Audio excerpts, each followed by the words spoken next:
what we're going to have to do. All the complaints that we get are not working complaints, and we need to adjust how we investigate those complaints. There are complaints that we get, there's no suspect, no witnesses, and those types of things, which we maybe shouldn't even get to the detective bureau. Maybe they should be handled before it gets there, so that it would lessen the burden on the detective bureau.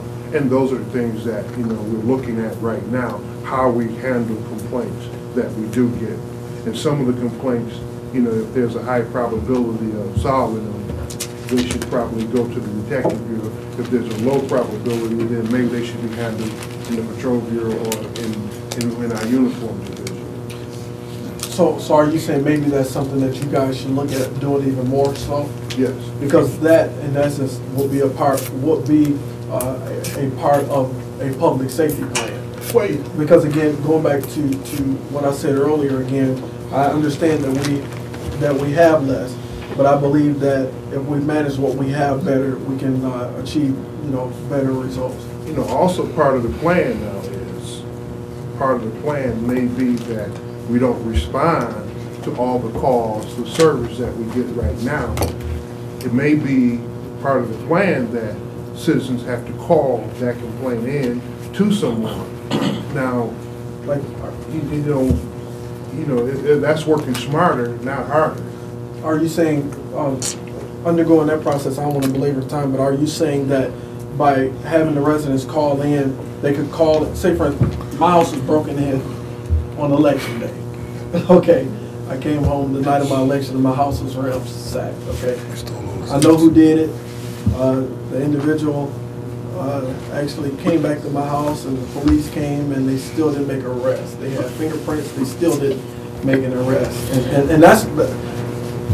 And that's what I'm talking about when we all talk about residents not feeling like things are happening, because not saying I should receive different services. I said in this meeting before, when a lady in my district, her house was broken into and they stole a big screen TV out of her house. Make a long story short, at 12 in the afternoon, and then my brother's house was broken into that Sunday, and the police got there so fast that they caught the guys running down the street. And I said then that the service could not have been any better because I'm a councilman than he is, but what I'm saying is, whatever we have to do to reorganize in those departments to ensure better efficiency, then we have to do that. I like that idea. If there are no leads, there are no suspects, then the resident call in the information. We want to make sure that they do in turn receive a police report. But again, I don't want those cases, the cases where they may think somebody may be coming back or someone may be in the house, that we don't send cruisers out as well. It may be that some of the clerks, we may end up having clerks over in the police department that take those complaints, where residents come in and say, listen, my house is broken too, this is what was stolen, and they give them a police report right there. I mean, any of those things, I think will make the department even more efficient with less. Yeah, I know when I was in New Orleans, a friend of mine had something stolen, and I mean, you call on the phone, they call you back, this is your complaint number, thank you, have a nice day type of thing. It's just sending somebody out to deal with it on something on a small scale, which makes sense. Anything else for my colleagues? We do that now. I appreciate you guys being here and answering our questions. I look forward to a week from Wednesday getting that budget amendment and making those tough decisions. Look forward to receiving the public safety plan as well as the plan for code enforcement. No, our budget amendment will be a week from Wednesday.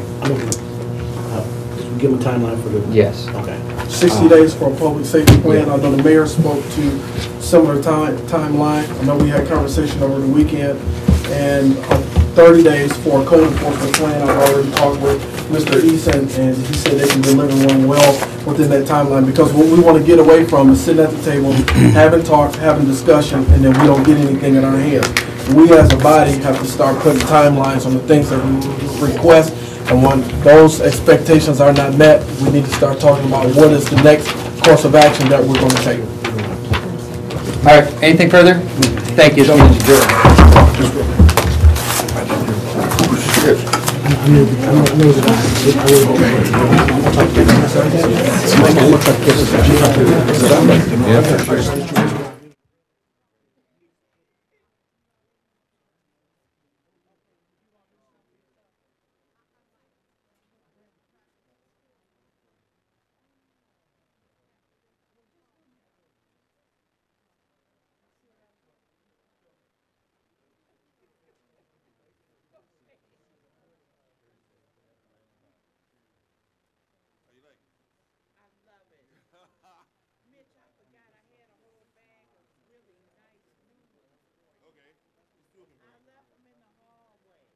good, yeah, I did.